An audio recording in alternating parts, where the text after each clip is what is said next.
My boyfriend Steve and I have been dating for over a year and a half. I met him in one of my upper-level classes 2 years ago. At the time he was finishing up his degree, before moving on and working on his master's. Since we started talking, seeing each other, and dating casually, I really loved our entire relationship. Steve and I had a lot of similar interests, which included traveling. We did a small trip to South America a couple months ago for a few weeks, Peru and Chile. We had an amazing time. It was once we got back from our trip that I saw our relationship in a whole different way. We traveled well together, and bonded in a new way. I knew I was in a great relationship. I thought we had a great relationship, until I got some news a few days ago.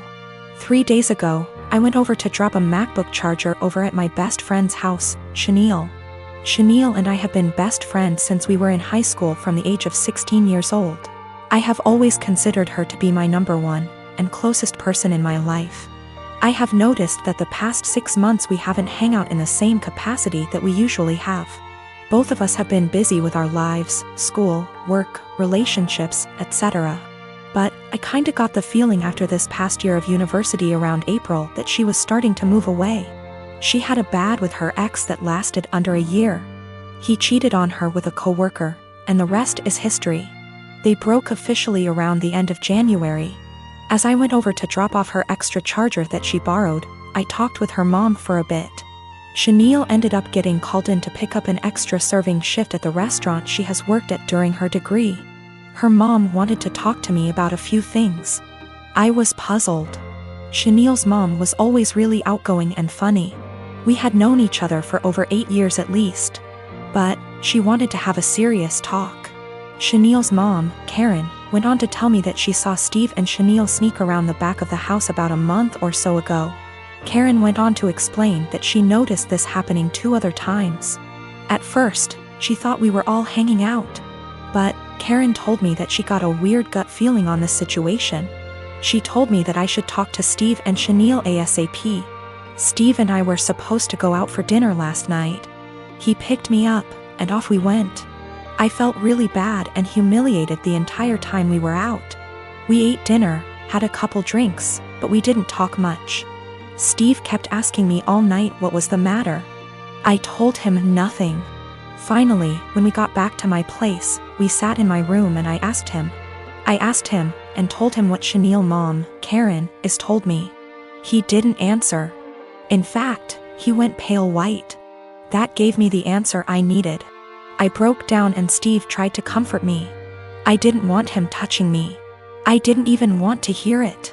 I told him to leave, but I basically had to force him to leave. I tried calling Chenille and texted her that I needed to talk to her. I got no response. Not one. Basically, 2 of the closest people I have had in my life betrayed me. This is so terrible and I feel so bad. I have like no one right now. My newborn's pediatrician is always so crowded in terms of size of waiting room versus number of people waiting. It requires a certain amount of etiquette controlling your kid, because there are no toys, no play area. No real space for shenanigans. Enter lady with 4 kids, a newborn, 2 toddlers, and a kindergarten-aged kid, little girl in question here. She really should have brought an iPad or a second adult or something because her kids were literally running around this space, yelling and screeching. The mom was oblivious to all of her kids except the newborn, who was quietly breastfeeding while mom was glued to her phone screen. Accordingly, other people were put in the awkward position of having to discipline her kids. Several people had previously tried to put her kids back in line for whatever issue, harassing their kids, being loud, whatever.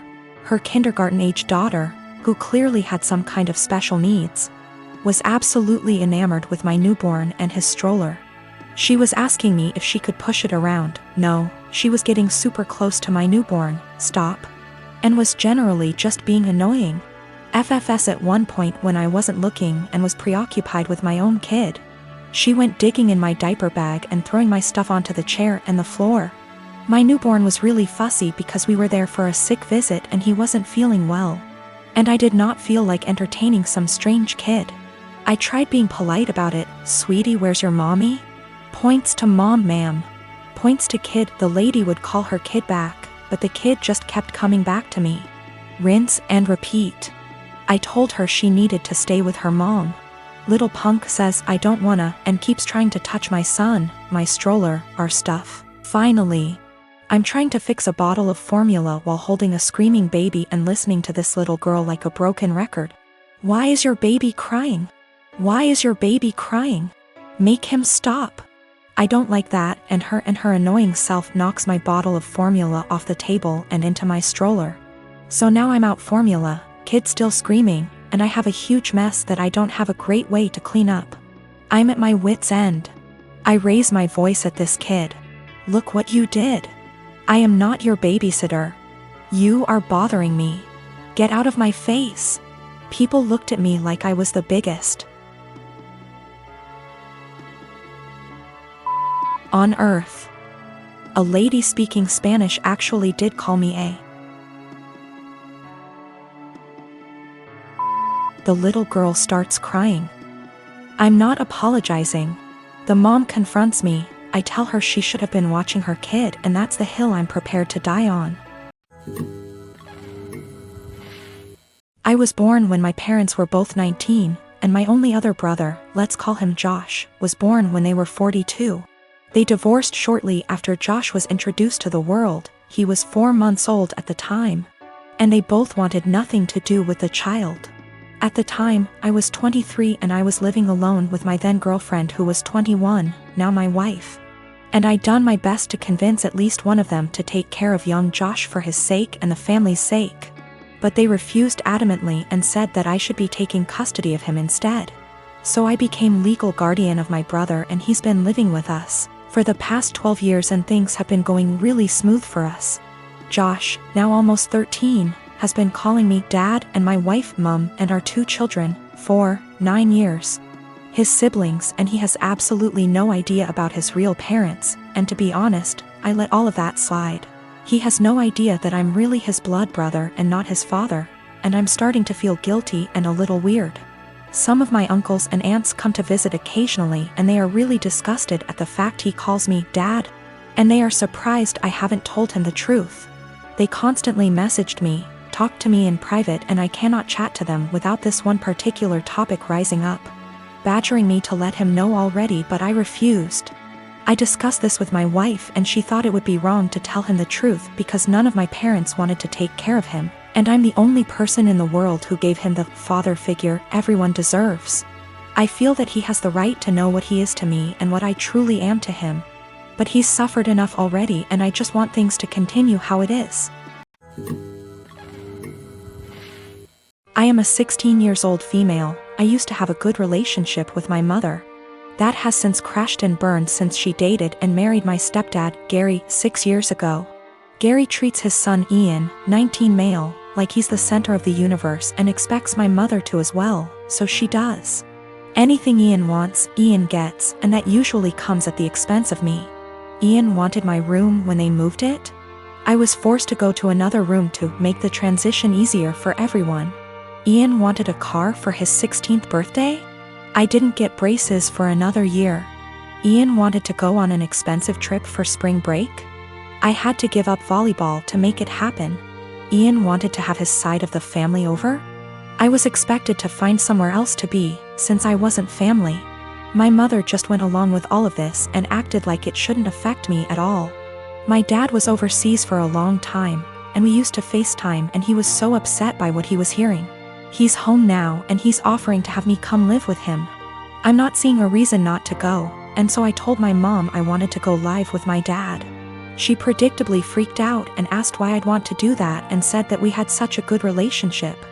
She didn't understand how this came so out of the blue. I told her that we haven't had a good relationship since she blindly decided to follow Gary's lead and give Ian anything he wanted, and it always came at my expense. My mom tried to argue, so I said I also wanted to leave because she let them kick me out of my own house because I wasn't family. So I was going to go live with someone who was. My mom started crying and said she wouldn't let me go. So I told her that my dad was willing to go to court over it, and I was old enough to be able to say where I wanted to be. She's been a crying mess since I told her, and Gary is being a jackass about how awful I'm being. He was. ing at me about how terribly I'm treating them and how I'm not thinking about them at all. I asked why should I, he never thought of me when he was taking things from me to give to his kid. I said let's face facts here, you don't care about me, what you care about is losing the child support you spend on your son. He sort of went slack-jawed and I walked off. My dad said my mom called and threatened to take him to court, so he said he'd see her there. Now she's panicking because she realized he is planning on taking her to court over this. Mom and Gary of course think I'm the asshole for making things hard for everyone. But my dad and grandparents say to leave and never look back.